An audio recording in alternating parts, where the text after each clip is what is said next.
Praise lord అండి. అందరికీ మరొకసారి వందనాలు. చిన్న ప్రార్థన చేసుకుని దేవుని వాక్యం చూసుకుందామండి. మహాపరిశుద్ధుడైన పరలోకపు తండ్రి, జీవం గల దేవ, దయామయుడ, కృపామయుడ, అల్పుడను బలహీనుడనైనా నన్ను మీరు ఎక్కల చోటన భద్రపరిచిన ఆయన, నా నోరును బూరగా వాడుకున్న ఆయన విత్తబోయే వాక్యముతో మీరు తండ్రి అందరితోనూ మాట్లాడమని, చిన్న ప్రార్థన మీ పాద సన్నిధి చేర్చుకోమని, నా రక్షకుడైన యేసుక్రీస్తు వారి అతి శ్రేష్టమైన నామములో అతి మిక్కిలి వినయంగా ప్రార్థించి వేడుకుంటున్నాము తండ్రి. ఆమేన్. ఆమేన్. దేవుని నామకు మహిమ కలుగును కాక. అందరము ఈరోజు గూగుల్ మీట్ ద్వారా కూడి ఉన్నామంటే ఇది దేవుని యొక్క మహాకృప అండి.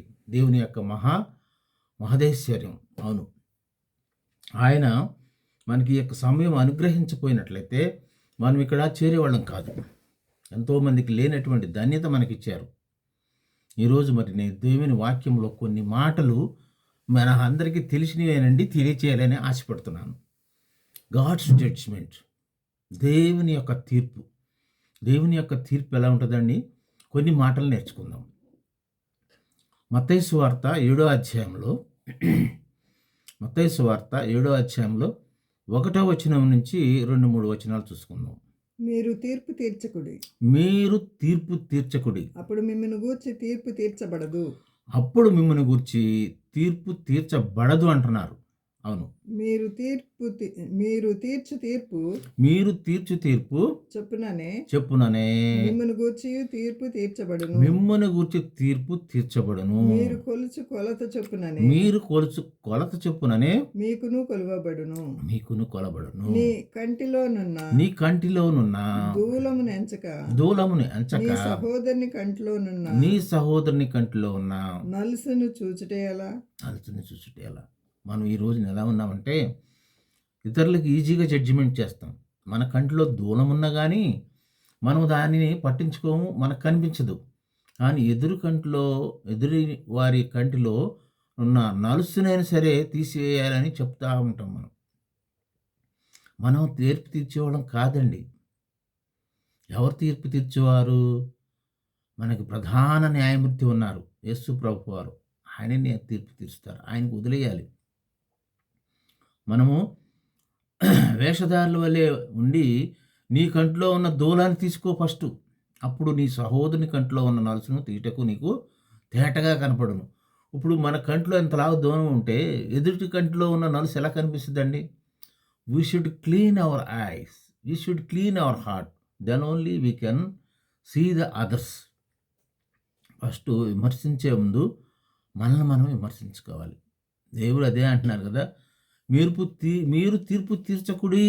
మీరు చేయొద్దు, ఆ పని మీది కాదు, ఇట్స్ మై వర్క్. అందుకనే మీరు తీర్పు తీర్చొద్దు నాయన, ఆ తీర్పు తీర్చేవారు వేరే ఉన్నారు. అందుకనే మీరు ఏ కొలతతో కొలుస్తారో అదే కొలతతో మిమ్మల్ని కూడా కొలబడును అంటున్నారు. మనకందరికీ తెలుసు మౌంటైన్ సెరమనీ అని దేవుని యొక్క కొండ మీద ప్రసంగం అతి ఫేమస్ అయినది, అతి ప్రసిద్ధి అయినది. ఆ గొప్ప ప్రసంగాన్ని మన మహాత్మా గాంధీ గారు కూడా విని ఎంతో ప్రభావితులయ్యి దాన్ని ఆధారంగా చేసుకుని ఎన్నో మన ఇండియాలో మార్పులు తీసుకొచ్చారు. మన దేవుడు ఎవరండి? ఆయన తీర్పు తీర్చేవాడు. He came for us, incarnation, మానవునిగా మన మధ్యకి వచ్చి పాపము లేనటువంటి వాడు, పాపరహితుడు, మరి పాపుల కొరకు ప్రాణం పెట్టినటువంటి గొప్ప త్యాగి ఆయన. పరమ న్యాయమూర్తి, పరమ వైద్యుడు, ఎన్నో పేర్లు ఉన్నాయి, పరమాత్ముడు. అలాంటి గొప్పవానికి మనం జ్ఞాపకం చేసుకుంటాం. ఇప్పుడు మనము ఎక్కడున్నామండి? క్రిస్మస్ టైంలో ఉన్నాం. క్రిస్మస్ అంటే మనందరికీ తెలుసు కదా, క్రీస్తును ఆరాధించుట, ఆయన స్తుతించుట, ఆయన గణపరచుట, ఆయన నామమును హెచ్చించుటకు. ఆయన ఎంత ఫేమస్ అంటే వరల్డ్లో గొప్ప ఫేమస్ వ్యక్తి అయ్యాడు ఆయన. ఈనాడు చూసుకుంటే సుమారుగా 590 కోట్లు ఉన్న రకరకాల భక్తిని పాలయ్యే వాళ్ళు ఉంటే వాళ్ళు క్రిస్టియన్స్ 229 కోట్ల మంది ఉన్నారు, సుమారుగా 39%. ఎంతమందిని ప్రభావితం చేశారండి, ఎంతమందిని దేవుని తట్టు తిప్పారు. ఆయన శిష్యులు మరి ఎందుకు పనికిరాని అక్షరాస్యత లేనటువంటి వారిని ఎన్నుకుని, పనికి మాలిన వారిని ఎన్నుకుని ప్రపంచాన్ని తలకిందులయ్యేలాగా చేశారు. అంత గొప్ప వ్యక్తి గురించి మనం మాట్లాడుకుంటున్నాం. అలాంటి వారిని మనం పూజించటం మనకి ఎంతో ధన్యత. అది మరి ప్రకటన గ్రంథం 17:14 ఉంటుంది కదా, మీరు గొర్రెపిల్లతో యుద్ధము చేతురు కానీ గొర్రెపిల్ల ప్రభువునకు ప్రభువు, రాజులకు రాజై ఉన్నందున తనతో కూడా ఉండువారు పిలువబడిన వారే, ఏర్పరచబడిన వారే, నమ్మకమైన వారే ఉన్నందున ఆయన రాజులను జయించును. మనము ఏర్పరచబడిన వారు. We are separated from the others. ఎందుకంటే మనం సెలెక్ట్ చేయకపోతే ఈ గూగుల్ మీట్లో ఈరోజు మనం అందరం కలిసి దేవుని వాక్యం చదువుకుంటూ వింటూ ఆయన ఆరాధిస్తున్నామంటే ఇట్స్ గాడ్స్ ప్లాన్.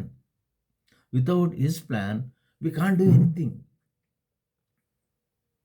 ఆయన సమస్త యుద్ధం చేస్తాడండి, మనకు తెలుసు కదా. యెహోషాపాతు చుట్టూ భయంకరమైన మరి రాజులు వచ్చినప్పుడు ఆయన ఎవరిని ఆశ్రయిస్తారు? ప్రభువుని ఆశ్రయిస్తారు. ఆయన అడుగుతారు, అయ్యా మేమేం చేయాలంటే యాజకులతోనూ పాస్టర్లతోనూ ఆయన సమావేశం ఏర్పాటు చేసి ప్రార్థన చేస్తుంటారు, ఉపవాస ప్రార్థన. తెల్లవారేసరికి శత్రువులు పారిపోతారు.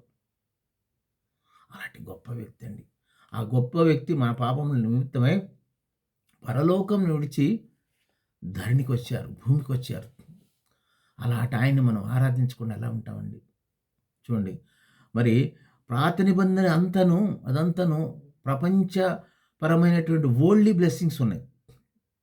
ఏంటి? పాపం చేస్తే మరి రక్తము దాని గొర్రెపిల్లను బలి ఇవ్వాలని. న్యూ టెస్టిమెంట్లో ఏముందండి? న్యూ టెస్టిమెంట్లో అంతా ఆశీర్వాదాలు. మత్తయి సువార్త 5వ అధ్యాయంలో 1 నుంచి చూడండి అమ్మ ఒకసారి. మత్తయి సువార్త 5వ అధ్యాయం. ఆయన జనసమూహంను చూచి కొండ ఎక్కి కూర్చుండగా ఆయన శిష్యులు ఆయన ఎద్దకు వచ్చిరి. అప్పుడు ఆయన నోరు తెరిచి ఇలాగ బోధింపసాగిన ఆత్మ విషయమై దీనులైన వారు ధన్యులు. ఆత్మ విషయమైన దీనులైన వారు ధన్యులు. పరలోక రాజ్యం వారిది. దుఃఖపడి వారు ధనులు. వారు ఓదార్చబడుదురు. సాత్వికులు ధన్యులు. వారు భూలోకమును స్వతంత్రించుకుందురు. నీతి కొరకు ఆకలి దప్పులు గలవారు ధన్యులు. వారు తృప్తిపరచబడుదురు. ఆకలి గలవారు ధన్యులు, వారు కనికరం పొందుదురు. హృదయ శుద్ధి గలవారు ధన్యులు, వారు దేవుని చూసిద్దరు. ఎన్నో ఉన్నాయండి ధన్యతలు. ఇవన్నీ మనం ఉండాలి. ఈ క్రిస్మస్లో మనం ఎలా ఉండాలంటే ఆత్మ విషయమై ప్రార్థన చేయాలి. దుఃఖపడి వారిని ఓదార్చాలి. సాత్వికంగా ఉండాలి. నీతి కొరకు ఆకలి దప్పులు గలవారు ఉండాలి. కనికరము గల వారిని, పేదలని మరి వాళ్ళని ఆదరించాలి, దయ చూపించాలి. మన హృదయం శుద్ధిపరచుకోవాలి, సమాధానముగా ఉండాలి. అలాంటివన్నీ కూడా మనం ధ్యానిస్తూ దేవుని యొక్క సన్నిధిలో ఈ యొక్క క్రిస్మస్లో మనము పేదలకు ఏమైనా చేయగలుగుతున్నాము. ఆయన అంటారు కదా, మీరు పేదలకు పూర్ వారికి ఏమైనా చేస్తే నాకు చేసినట్లే. ఎప్పుడైనా నేను దప్పికున్నప్పుడు కొంచెం చన్నీళ్ళని ఇచ్చారా? ఆకలిగా ఉన్నప్పుడు అన్నం పెట్టారా? చలిగా ఉన్నప్పుడు నాకేమన్నా దుప్పటి ఇచ్చారా? మరి నేను బాధలో ఉన్నప్పుడు ఓదార్చారా అంటారు. చూడండి, ఆయన ఓదార్చండి. ఆయన ఓదార్చిన అవసరం లేదండి. పూర్ మిక్కిలి బాధలో ఉన్న పేదలను ఆదరిస్తే ఆయన ఆదరించినండి. ఎంత గొప్ప మరి మోడల్ అండి, ఎంత గొప్ప మరి ఆయన మనకి ఎగ్జాంపులరీ లైఫ్ లేపి చూపించారు. ఆయన ఎంతో గొప్ప వ్యక్తి. మత్తయి సువార్త 7:28 ఉంటుంది కదా, యేసు ఈ మాటలు చెప్పి ముగించినప్పుడు జనసమూహం ఆయన బోధ ఆశ్చర్యపోడిపోయింది. ఆయన ఎక్కడికి వెళ్తే అక్కడ ఆశ్చర్యం, ఆయన ఎక్కడికి వెళ్తే అక్కడ అద్భుతం, ఆయన కాలు ఎడితే అద్భుతం, ఆయన మాట్లాడితే అద్భుతం. ఎంతమంది శాస్త్రులు, సద్దుకాయలు, అందరూ అధికారులు కూడా నీరుని బోధనలో తప్పులు పట్టుకోవాలని అనేక రకాలుగా ప్రయత్నించారు. కానీ దే కాంట్ డూ ఎనీథింగ్. ఈయన ఏం చేస్తున్నాడండి? ఈయన నీతి వాక్యము, నిత్యమైన వాక్యం బోధిస్తున్నాడు. అంత గొప్ప వ్యక్తి అండి. ఆ గొప్ప వ్యక్తిని మనం ఎలా మర్చిపోతాం? 1 కొరింథీ 4:4 ఒకసారి చూడమ్మా. నాయందు ఏ దోషము నాకు కానరాదు, ఆయనను ఇందువలన నీతిమంతుడుగా ఉమ్, ఎంచబడను. నీతిమంతుడుగా ఎంచబడను. నన్ను విమర్శించేవాడు ప్రభువే. ఎవరంటున్నారండి ఇది? గొప్ప వ్యక్తి పౌలు గారు అంటున్నారు. ఆయనే నన్ను విమర్శించేవాడు ప్రభువే. మనం కూడా అనుకోవాలి, నీతిగా ఉంటే నన్ను విమర్శించేవాడు ప్రభువే, ఇంకెవరు కాదు. మనం నీతిగా ఉండాలని చెప్తున్నాడు. కాబట్టి సమయము రాకమునుపు అనగా ప్రభు వచ్చు వరకు దీనిని గూర్చి తీర్పు తీర్చకుడి అని ఆయన వచ్చే వరకు కూడా మనం తీర్పు తెచ్చుకోకూడదు. ఆయన అంధకారమందరి రహస్యములను వెలుగులోనికి తెచ్చు హృదయములలోని ఆలోచనలను బయలుపరచువాడు. అది చూడండి, మన అంధకారం, మన అంతరంగంలో ఏముందో, మన హృదయ రహస్యాలు, మన ఆలోచనలన్నీ తెలిసినటువంటి వ్యక్తి. ఈ కెన్ డూ ద జడ్జిమెంట్. మనకు మనమే జడ్జిమెంట్ చేసుకోకూడదు, మనం ఇతరులకు జడ్జిమెంట్ చేయకూడదు. కాబట్టి మనం ఎలా ఉండాలంటే ఆయన చెప్పారు కదా, పౌలు గారు ఏమంటారు? నేను యేసుని పోలి ఉన్నాను, మీరు నన్ను పోలి ఉండురు అంటున్నారు. అలా ఫాలో అయిపోతే ఆయన లేఖనాలు అనునిత్యం ధ్యానిస్తూ పఠిస్తూ మరి ఆయన యొక్క అడుగుచాడలు నడిస్తే సాతాను అనేవాడు మన దగ్గరికి రాడండి. మనల్ని వెంబడించడు, మనల్ని పట్టించుకోడు. అలాంటి గొప్ప వ్యక్తుల గురించి మనం తెచ్చుకుందాం. ఇంకా ఈ తీర్పు గురించి, ఈ జడ్జిమెంట్ గురించి ఆయన రాబోతున్నాడండి. సెకండ్ కమింగ్లో ఆయన పెద్ద రారాజుగా వస్తున్నాడు, కొదమ సింహం వల్ల వస్తున్నాడు. ఆయన ఇప్పుడు అన్ని అధికారాలు పట్టుకుని వస్తారు, అన్ని తీర్పులు తీరుస్తారు. రోమపత్రిక 2:1 చూడమ్మ ఒకసారి. కాబట్టి తీర్పు తీర్చు మనుషుడా, నీవు ఎవడవైనా సరే నిరుద్ధుడవే. దేని విషయంలో ఎదుటివానికి తీర్పు తీర్చుచున్నావో దాని విషయంలో నీవే నేరస్తుడు అని తీర్పు తీర్చుకొంచున్నావు. చూడండి, మనం ఎదుటి వాళ్ళని ఏమన్నా కానీ మనం తీర్పు తీస్తుంటే దానికి మనమే నేరస్తులు అంట తీర్పు తీసుకుంటాం. ఎలయనగా తీర్పు తీర్చు నీవును అట్టి కార్యములనే చేయుచున్నావు కావా. చూడండి, మనం పరిశుద్ధంగా ఉండి మనం నీతిగా ఉంటున్నామా? ఎదుటి వాళ్ళ యొక్క ఉంటాం మనం. కానీ తీర్పు తీర్చు నీవును అట్టి కార్యాలు, నీవు కూడా అలాంటి పాపాలు, అలాంటి దుష్కార్యాలు చేస్తున్నావు కదా. అట్టి కార్యాలు చేయువారి మీద దేవుని తీర్పు సత్యమును అనుసరించినదే అని ఎరుగుదుము. అట్టి కార్యములు చేయువారికి తీర్పు తీర్చు వాటినే చేయుచున్న మనుషుడా, నీవు దేవుని తీర్పు తప్పించుకుందామని అనుకుందావా? చూడండి, మనం తీర్పు తీస్తుంటే మన మీద ఎవరు తీర్పు తీస్తారు? We can't escape. దాన్ని తప్పకుండా మన దేవుడు, పరమదేవుడు మన మీద మనకి తీర్పు తీస్తాడండి. మనకు తెలుసు కదా, అందరికి తెలిసిన విషయమే. ఎన్నో ఎగ్జాంపుల్స్ ఉన్నాయి మన బైబిల్లో. 1 సమూయేలు 16 అధ్యాయంలో, 1 సమూయేలు 16 అధ్యాయంలో 7 నుంచి 10 వరకు చూస్తే అక్కడ మనకు తెలుసు సమూయేలుతో ఒక సంభాషణ ఉంటుంది. చదవమ్మ 7 నుంచి. అయితే యెహోవా సమూయేలుతో ఇలాగ సెలవిచ్చెను. ప్రభువే మాట్లాడుతున్నాడు. ఆనాడు ప్రవక్తలతో డైరెక్ట్ మాట్లాడతారండి. సమూయేలుతో ఇలాగ సెలవిచ్చాను, అతని రూపమును అతని ఎత్తును లక్ష్య పెట్టకుము. మనుషులు లక్ష్య పెట్టు వాటిని నేను లెక్క పెట్టడు. నేను అతన్ని త్రోసివేసి ఎందుకంటే మనకు తెలుసు, అక్కడ కింగ్ని, డేవిడ్ గారిని సెలెక్ట్ చేసుకుంటే వెళ్ళినప్పుడు కాబోయే కింగ్ డేవిడ్ గారి బ్రదర్స్ అందరం తీసుకొచ్చి వాళ్ళ తండ్రి ముందు పెడతారు. పెట్టినప్పుడు ఈయన కాదు, ఆయన ఎత్తుని, ఆయన పొడవుని అది నువ్వు లక్ష్య పెట్టవద్దు, ఆయన నేను నెగ్లెక్ట్ చేస్తున్నాను. ఇంకా యెషయా ఇంకా ఆ తనాత కుమారుని అని పిలుస్తాడు, ఆయన కూడా కాదంట. అట్లా మొత్తం ఎంతమందిని పిలుస్తారండి? సుమారుగా 7-8 మంది కుమారులు పిలుస్తారు. కానీ ఆయన ఎవరిని సెలెక్ట్ చేసుకుంటారో ఆయన ముందే నిర్ణయించుకున్నాడు. ఆయన తీర్పు తీర్చి ఉన్నాడు, ఈజ్ నాట్ మై సర్వెంట్ అని. చివరికి ఎవరున్నారని యెషయాని అడిగినప్పుడు, నీ కుమారులందరూ ఇక్కడే ఉన్నారా అని యెషయాని అడగగా, అతడు ఇంకను కడసరివాడు అయితే వాడు గొర్రెలను కాయచున్నాడని చెప్పి, అందుకు సమూయేలు, నీవు వానిని పిలిపించుము, అతడిక్కడికి వచ్చే వరకు మనము కూర్చుందామని యెషయాతో చూడండి చెప్పారు. ఆయన వచ్చే వరకు నేను కదలనానని. ఆయన వస్తువులో నేను లేచి నిలబడి, ఇదిగో ఇతనే అని యావే దేవుడు చూపించినప్పుడు సమూయేలు అతని మరి తల మీద ఆ కొమ్ములోని తైలం వేసి మరి అభిషేకిస్తారు. చూడండి, ఆయన దేవుడు ముందే తీర్పు తీర్చుకుని ముందే నిర్ణయించుకుంటాడు. తర్వాత మన పాపముల నిమిత్తమును బలియాగం అవ్వాలంటే తన ఏకైక కుమారుని పంపించాలని యావే దేవుడిని ముందు నిర్ణయించుకున్నాడు. He has done the judgement. ఈయన వెళితేనే ఈ పాపాలన్నిటికి పరిహారం అని ఆయనే నిర్ణయించుకున్నాడు. అలాంటి నిర్ణయం తీసుకోబట్టి ఆయన పరిశుద్ధుడైన ఆయన కుమారుని పంపించి మనం ఒకసారి చూడడం లెవిటికస్ 19 పక్కన చెవిటి వారి గురించి గుడ్డి వారి గురించి రాయబడి ఉంటుందండి.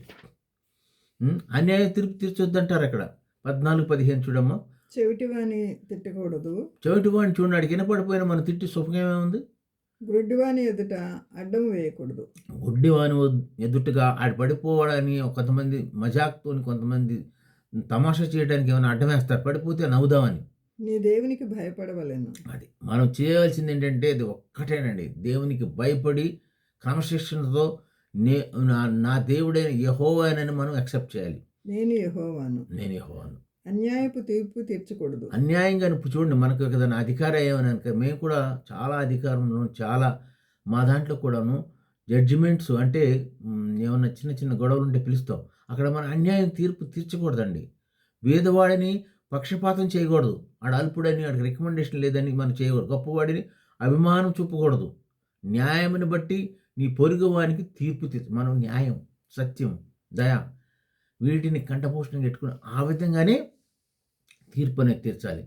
దేవుడు కూడా న్యాయమూర్తి కాబట్టి, న్యాయవంతుడు కాబట్టి, సత్యవంతుడు కాబట్టి ఆయన ఎవరికి భేదం చూపించడని, ధనికుడని పేదవాడు అనేది భేదం చూపించకుండా ఆయన న్యాయం చూసేటువంటి గొప్ప తండ్రి. అలాంటి గొప్ప తండ్రిని మనము చూస్తున్నాం. చూడండి, న్యాయం చేయాలంటే మనకు తెలుసు, మరి రాజులు లో రెండవ వాడైనటువంటి కింగ్ డేవిడ్ గారు ఆయన పాపం చేసినప్పుడు ప్రభు యెహోవా నాతాన్ను పంపిస్తాడు. ఎక్కడికి వెళ్ళి ఆయన దావీదు దగ్గరికి హెచ్చరించమని. 2 సామ్యులు 12వ అధ్యాయం చూడమ్మా, 1-7 వచనాలు. కావున యెహోవా నాతాను దావీదు వద్దకు పంపెను. నాతాను అనే గొప్ప ప్రవర్తన ఆయన దావీదు వద్దకు పంపాను. అతడు వచ్చి దావీదుతో ఇట్లా నేను ఒకానొక పట్టణమందు ఆయన ఒక స్టోరీలాగా చెప్పుకొస్తారండి. ఒక పట్టణంలో ఒక మనుషుడు ఉన్నాడు, ఆయన నాతాను దావీదు వద్దకు పంపాను. అతడు వచ్చి దావీదుతో ఇట్లా నేను. ఆ పట్టణం మంది 2 మనుషులు ఉన్నారంట. 2 మనుషులు ఒక కథలాగా చెప్పు. ఒకడు ఐశ్వర్యవంతుడు, ఒకడు దరిద్రుడు. అవును. ఐశ్వర్యవంతునికి విస్తారమైన గొర్రెలు గొడ్లు కలిగి ఉండెను.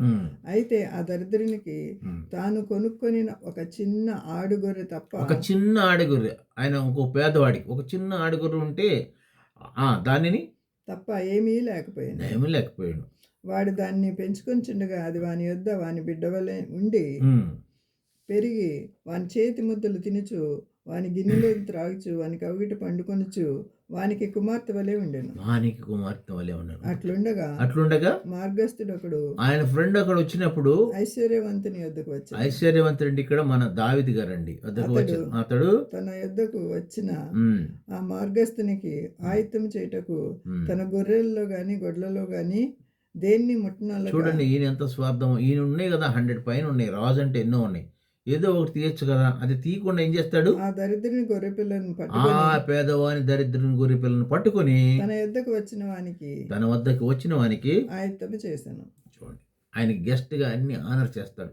ఇవన్నీ చేసిన తర్వాత ఆయన అడుగుతాడు, అలాంటి వాడికి ఏమి తీర్పు తీర్చాలయ్యా, ఏమని చెప్పాలి, ఏం చేస్తే సరిపోద్ది. దావీదు ఈ మాట విని ఆ మనుషుని మీద బహుగా కోపగించుకుని, యెహోవా జీవంతోడు నిశ్చయముగా ఈ కార్యం చేసిన వాడు మరణపాత్రుడు. చూడండి, మరణపాత్రుడు. అలాంటి పాపకరమైనటువంటి ఈ పని చేసినటువంటి వాడు మరణపాత్రుడు అని ఈయనే తీర్పు తీస్తున్నాడు. ఎవరు, దావీదు గారే. అప్పుడు నాతాను గారు ఏమంటారండి, వాడు కనికరం లేక ఈ కార్యం చేసిన కనుక ఆ గొర్రె పిల్లకు ప్రతిగా 4 గొర్రె పిల్లల్ని ఇయ్యవలెనని నాతానుతో నేను. నాతాను దావీదు చూసి, ఆ మనుషుడవు నీవే. చూడండి, ఆ మనుషుడవు నీవే, ఈ పాపం చేసింది నీవే అని చెప్పినప్పుడు ఆ యొక్క చిన్న గొర్రె పిల్ల ఎవరండి, ఆయన తెలుసు. మిద్ది మీదకి వెళ్ళి వాకింగ్ చేస్తుండగా బెత్షెబను చూసి ఉరియా భార్య అని తీసుకొచ్చి ఆయన మరి చేస్తాడు. ఆ పాపం అంతా తెలుసు కదా. అప్పుడు ఇది జడ్జిమెంట్ చేయాలంటే చూడండి, ప్రభువు ముందే యావే దేవుడు ఈ యొక్క నాతానుతో మాట్లాడి ఇక్కడికి వెళ్ళి ఆయనకి బుద్ధి వచ్చేలా చేయమంటే అప్పుడు పశ్చాత్తాపడి కృంగిపోయి మోకాళ్ళలోని మరి ఉపవాసం ఉండి ప్రార్థన చేసి ఆయన ఎంత గొప్ప పాపం చేసినా కానీ ఇమ్మీడియట్గా రిపెంటెన్స్ అయిపోయి దేవుని సన్నిధిలో మోకరించి ఏడుస్తూ ప్రార్థన చేసి మొరపెడతాడు. మనకి కథంతా తెలుసండి. ఇక్కడ మనం నేర్చుకోవాల్సింది ఏంటంటే ఇతరుల సొమ్ము ఆశించకూడదు. ఆశిస్తే నీకే నష్టం. ఆ తీర్పు దేవుడు తీరుస్తాడండి. మనం అనుకుంటాం కదా, ఎవరు చూడలేదు కదా అని మనం పాపం చేయొచ్చు అని అనుకుంటాం. కానీ పైనుండి it is open to sky. దేవుడు పైనుంచి చూస్తూనే ఉంటాడు. మన చుట్టుపక్కల చూడలేదు అని అనుకుంటామేమో. చీకట్లో ఉన్నాం కదా చూడలేదు అనుకుంటామేమో. ఆయనకి చీకటి వెలుగు అన్నిటికీ సాధ్యమైనటువంటి వాడు. అలాంటి గొప్ప కార్యం ఈ నాతాన్ని చూసి బాధపడిపోయి ఎంతగానో పశ్చాత్తాపం పొందుతాడు. అలాంటి మరి ఏమైనా మన బ్రతుకుల్లో ఉన్నాయా? ఈ క్రిస్మస్ సందర్భంలో ఇతరుల సొమ్మును, నీ పొరుగువాని సొమ్మును, ఎద్దునైనా కానీ భార్యనైనా కానీ ఆశించకూడదంటారు కదా. మరి ఇవన్నీ ఉదాహరణలు ఎందుకు చెప్తారు మనకు? ఇలాంటివి పాపకరమైనటువంటి చేయొద్దని మనం నేర్చుకుంటామని, సరి చేసుకుంటామని మన ప్రభువు మనకు హెచ్చరిస్తూ ఇవన్నీ బైబిల్లో పెట్టారు. కొంతమంది హైందవులు అంటారు కదా, ఇలాంటివన్నీ రాశారు కదా, సొంత భార్యనే భర్తని మోసం చేసి తన రెండో కుమారునికి ఆశీర్వాదం ఇవ్వలేదా? ఇలాంటివి ఎన్నో ఉండే. ఇవన్నీ కూడా ఎందుకు చెప్పారు? ఇవి చెప్పాలి. చెప్తే కానీ ఇప్పుడు జనరేషన్ 2024 సంవత్సరాల క్రితం ఎప్పుడో వేల సంవత్సరాల క్రితం రాసినటువంటి మాటలు అవి వింటూ ఆ ఉపమానాలు తెలుసుకుని మనము అలాగ చేయకూడదు, మనం సరి చేసుకోవాలి. ఇది తప్పు, యావే దేవుడు హెచ్చరించి వాళ్ళని నాశనం చేశాడు కాబట్టి అని మనం ఏం చేయాలంటే అవి సరి చేసుకుని దేవుని సన్నిధికి రావాలి. అదేవిధంగా ముందుకెళ్తే లూకా సువార్త 6వ అధ్యాయం 36వ వచనంలో కూడా ఉంటుంది చూడండి. కాబట్టి మీ తండ్రి కనికరం గలవాడై ఉన్నట్లు, మన తండ్రి కనికరం గలవాడండి ఉన్నట్లు మీరును కనికరం గలవాడై మనం కూడా కనికరం గలవారమై ఉండాలి. తీర్పు తీర్చుకుడి. తీర్పు మనం ఎవ్వరికి తీర్చకూడదండి. అప్పుడు మిమ్మల్ని గూర్చి తీర్పు తీర్చబడదు. అదిగో అప్పుడు చూడండి, మనల్ని గురించి తీర్పు తీర్చబడదు. నేరము మోపకుడి. అప్పుడు మీ మీద నేరం మోపబడదు. చూసారా? అప్పుడు మీ మీద నేరము క్షమించుడి. అప్పుడు మీరు క్షమింపబడదు. చూడండి, మనం ఏం లేదండి, గివ్ అండ్ ఫర్ గివ్. ఇవేనండి, రెండేనండి ఆయన దగ్గర నేర్చుకునేది. మీ సాధ్యమైతే పేదలకు ఏమన్నా ఇవ్వండి, క్షమించండి, ఫర్గివ్ చేయండి. అప్పుడు చదవమ్మా. ఈడి అప్పుడు మీకు ఇయ్యబడు. ఇవి ఈడి మీకు ఇయ్యబడును. అణచి కుదిలించి దిగజారునట్లు నిండు కొలతను మనుషులు మీ ఒడిలో కొలుతురు. మీరు ఏ కొలతతో కొలుతురో ఆ కొలతతోనే మీకు చూడండి ఎన్నిసార్లు హెచ్చరిస్తున్నారు ప్రభు అయిన వారు. మీరు ఏ కొలతతో కొలిస్తే అదే, మీరు ఏ విధంగా రెస్పెక్ట్ ఇస్తే ప్రైజ్ లాడ్ అయ్యారు అంటే ప్రైజ్ లాడ్ అయ్యారు అంటారు. గుడ్ మార్నింగ్ అంటే గుడ్ మార్నింగ్ అంటారు. మనం మంచిగా బిహేవ్ చేస్తే వాళ్ళు కూడా మనతో కూడా మంచిగా బిహేవ్ చేస్తారు. మనం ఏ కొలతతో కొలిస్తే అదే కొలతతో మనము కొలబడతాం. అవునండి, మన ఈ క్రిస్మస్ సందర్భంలో మనం నేర్చుకోవాల్సినది ఆయన ఎడల కనికరం కలిగి ఉండి, దీన మనసు కలిగి ఉండి, దీనులను ప్రేమిస్తూ, ఇవేనండి యెహోవా కోరుకునేది. యెషయా గ్రంథం 11:3 చూస్తే యెహోవా భయము అతనికి ఇంపైన సువాసనగా ఉండును. ఆయన ఎడల భయపడుతూ ఉంటే అది ఇంపైన సువాసనగా ఉంటుందంట. కంటి చూపును బట్టి అతడు తీర్పు తీర్చడు. తాను వినును దాన్ని బట్టి విమర్శ చేయడు. నీతిని బట్టి పేదలకు తీర్పు తీర్చును. నీతిని బట్టేనండి, పేదలైనా ధనికుడైనా కానీ నీతి ఎటుంటేనే అట్టే జడ్జిమెంట్ ఇస్తారు. మనం ఈనాడు చూస్తున్నాం కదా, సుప్రీంకోర్టు, హైకోర్టులో కూడాను ధనం ఎట్టేకి వెళ్తే న్యాయం అట్టే వెళ్ళిపోతూ ఉంటుంది. అందుకని మన ప్రభు ఏ భేదం లేదండి, భేదవాడని ధనికుడని కానీ నీతి సత్యం ఎటుంటుంది దాని ప్రకారమే ఆయన జడ్జిమెంట్ ఇస్తారు. తర్వాత భూనివాసుల్లో దీనులైన వారికి యథార్థముగా విమర్శ చేయును. తన వాగ్దండము చేత లోకమును కొట్టును. తన పెదవుల ఊపిరి చేత దుష్టులను చంపును.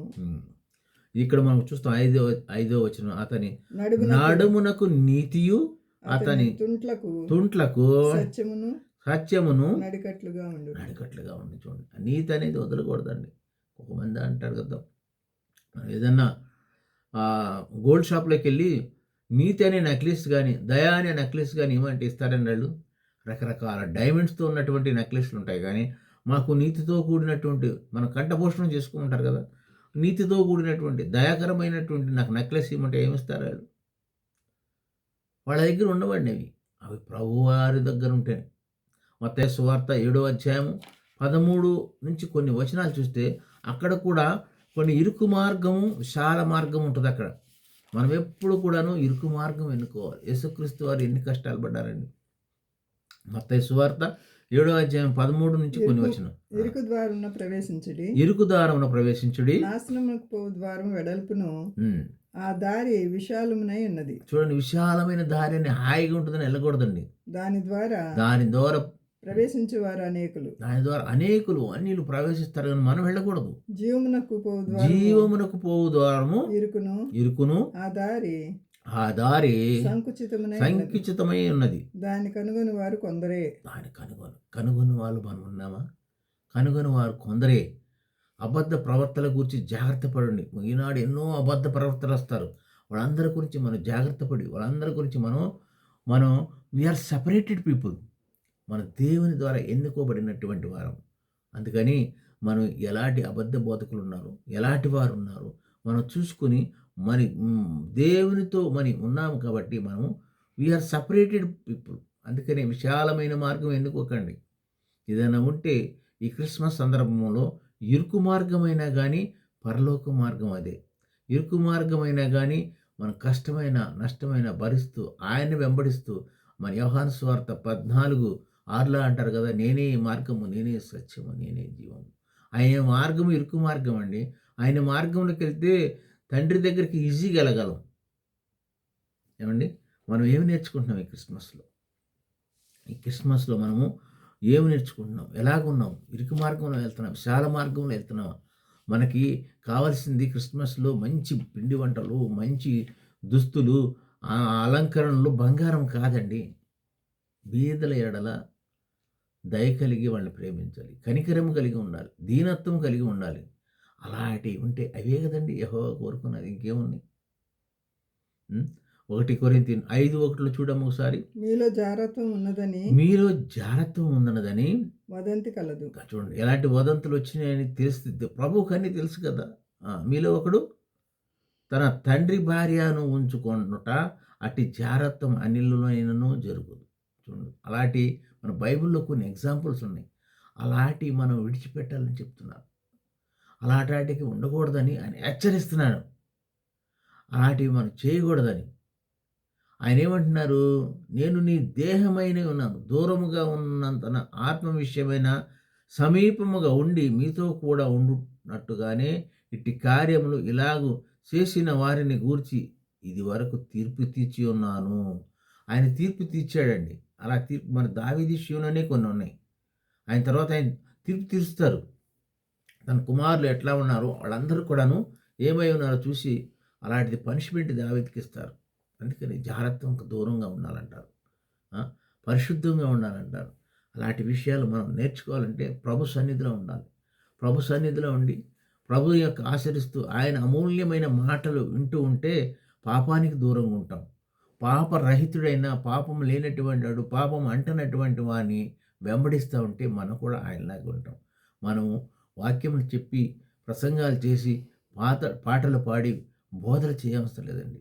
ఆయన వాక్యములు మన హృదయంలో కంఠపోషణ పెట్టుకుని మనలో ఆయన చూపిస్తూ నడుస్తూ ఉంటే ఇదిగో వీరు క్రీస్తును పోలి నడుస్తున్నారని, వీరిలో ప్రత్యేకత ఉన్నదని ఇతరులు చూసి వారు మారు మనసు పొందాలి. అదేనండి మన ఈ క్రిస్మస్లో బహుమానం. 1 కొరింథీ 4:3 చూడము ఒకసారి. 1 కొరింథీ నాకు ఏ దోషము కానరాదు. ఏ దోషము లేనటువంటి వాడు నా ప్రభు అయిన యేసుక్రీస్తు. నా యందు నాకు ఏ దోషం కానరాదు. అయినను ఇందువలన నీతిమంతుడిగా ఎంచబడను.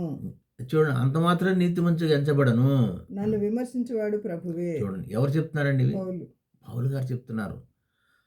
నేను నీతిమంతుడిగా ఉన్నాను. ఎన్నో సంఘాలు కట్టారు, ఎన్నో పత్రికలు రాశారు.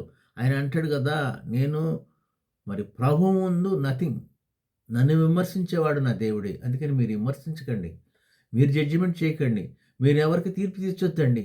తీర్పు తీర్చేవారు వేరే ఉన్నారు ఆయన.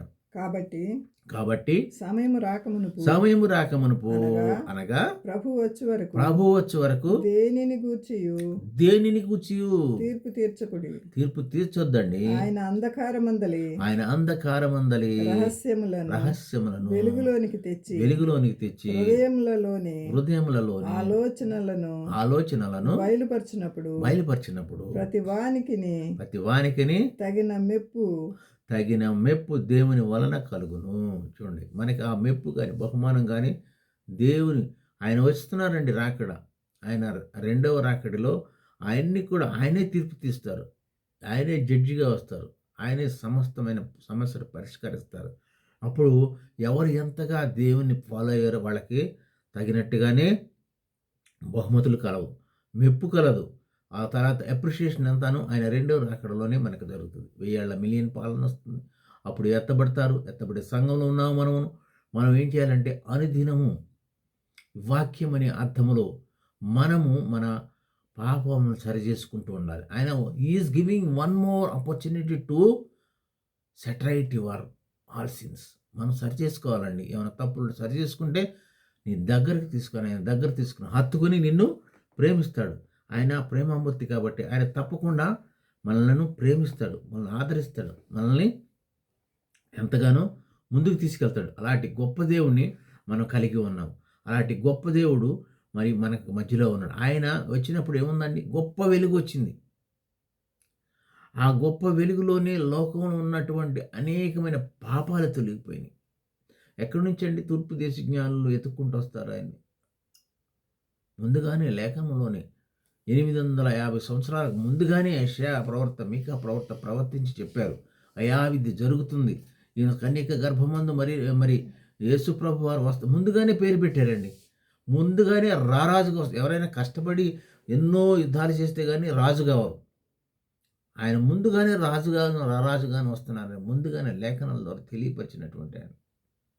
ఈ క్రిస్మస్ సందర్భంలో ఆయన బెత్లెహేము యెరూషలేములో జన్మించారు. అది ఒక పెద్ద హిస్టరీ. ఈనాడు ఆయన మన హృదయంలో జన్మిస్తే అది గొప్ప సాల్వేషన్. మీకు గొప్ప సాల్వేషన్ కావాలా? ఆయన అంటిపెట్టుకున్నారా? ఆయన మీ హృదయంలో జన్మించారా?